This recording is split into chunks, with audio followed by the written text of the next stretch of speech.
mencintainya tanpa syarat, dan yang sangat dikasihinya tanpa batas, dan yang sangat diberkatinya tanpa sebab. Saudara, pernahkah terfikirkan mengapa penghukuman adalah pembunuhan ini? Karena penghukuman itu menyebabkanmu menjadi takut di hadapan Allah, sehingga sulit bagimu untuk menerima kelimpahan kasih karunia-Nya. Ini berarti saudara terhimpit dalam pertumbuhan imanmu. Lukas 8:14, yang jatuh dalam semak duri ialah orang yang telah mendengar firman itu, dan dalam pertumbuhan selanjutnya mereka terhimpit oleh kekhawatiran dan kekayaan dan kenikmatan hidup, sehingga mereka tidak menghasilkan buah yang matang. Jika hati nuranimu terus-menerus memberitahu bahwa dirimu tidak layak karena tidak mampu mengaplikasikan kebaikan yang dianjurkan, saudara akan menjadi orang Kristen yang putus asa dan tidak layak berada di kerajaan Allah.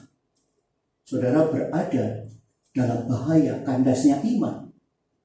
Saudara menjadi tidak stabil, kata 2 Petrus 3 ayat 17.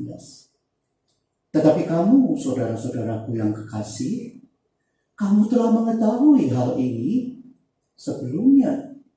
Karena itu waspadalah, supaya kamu jangan terseret ke dalam kesesatan orang-orang yang tidak mengenal hukum, dan jangan kehilangan peganganmu yang teguh. Dan saudara menjadi takut akan hukuman.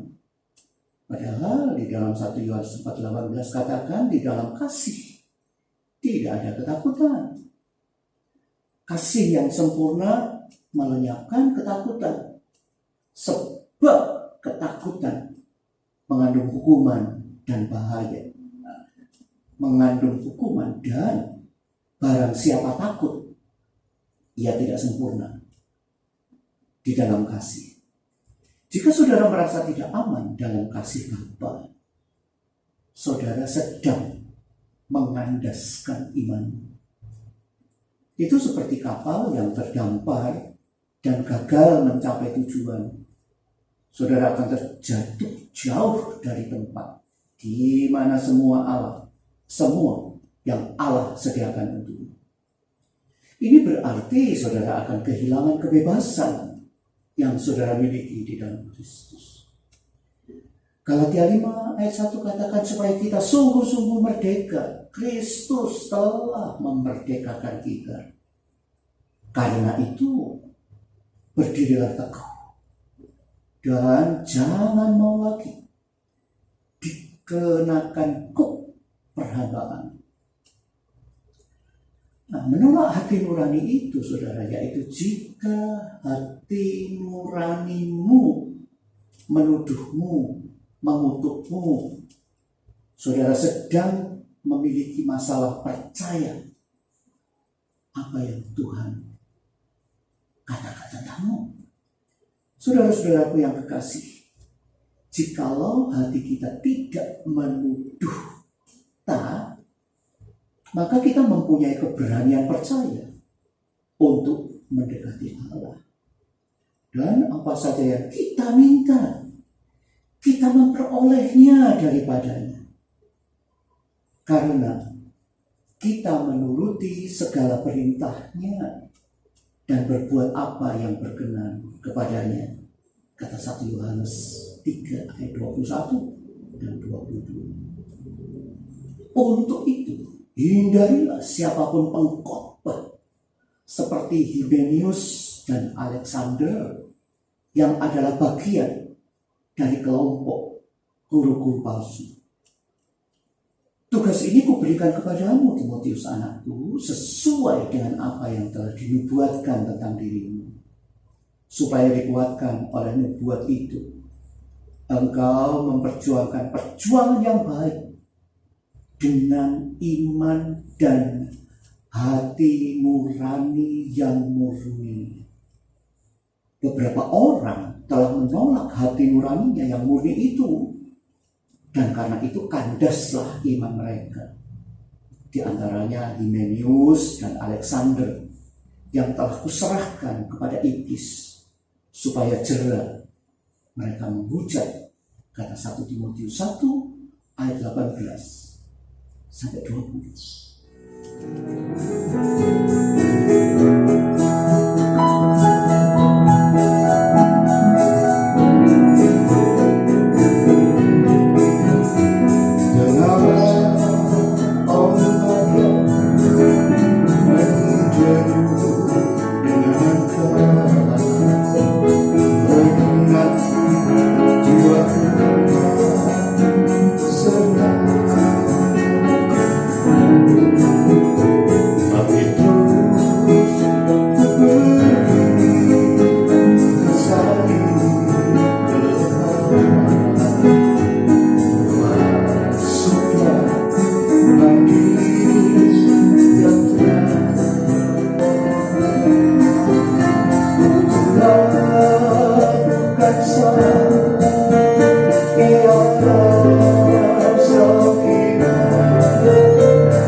Sekali lagi, untuk itu hindarilah siapapun pengkhotbah seperti Himenius dan Alexander yang adalah bagian dari kelompok guru-guru palsu yang telah diserahkan kepada iblis supaya jera mereka menghujat.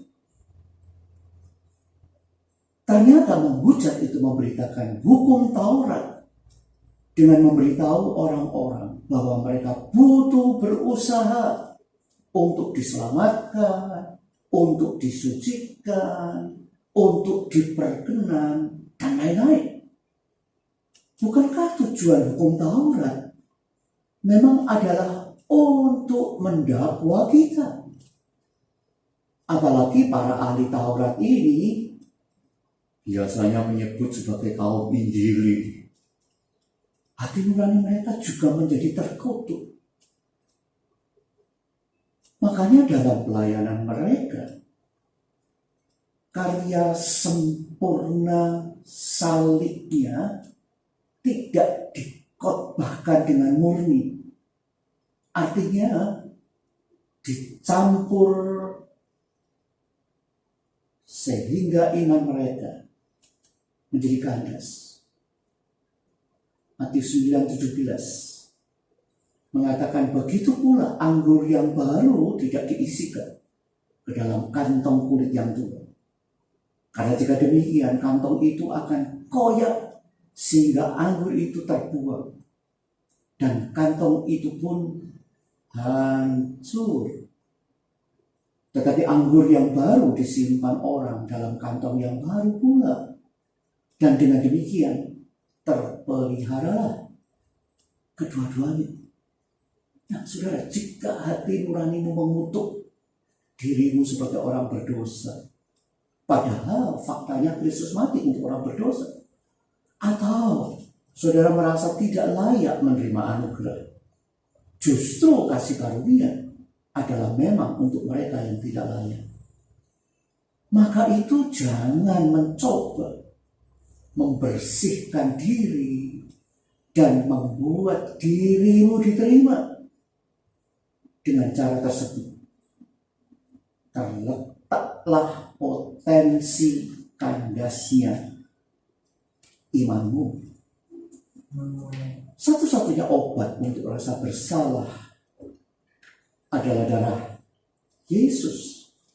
Ibrani 10:22 katakan, karena itu marilah kita menghadap Allah dengan hati yang tulus ikhlas dan keyakinan iman yang teguh. Oleh karena hati kita telah dibersihkan dari hati nurani yang jahat dan tubuh kita telah dibasuh dengan air yang murni. Jadi pandanglah kepada Yesus. Lihatlah salib dan kubur yang kosong. Percayalah bahwa itu kabar baik untukmu, saudara. Yesus Tuhan telah melakukan semuanya. Dia datang untuk menyelamatkanmu dan membuatmu diterima Allah. Karya sempurnanya tidak dapat ditambahi oleh apapun dan oleh siapapun.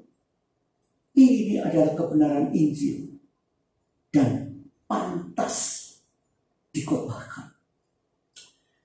Jadi jika seseorang menggunakan cermin hukum Taurat untuk menunjukkan ketidaksempurnaanmu, jangan membuang hati nuranimu yang murni, tetapi teruslah matamu memandang Yesus dengan kesempurnaannya.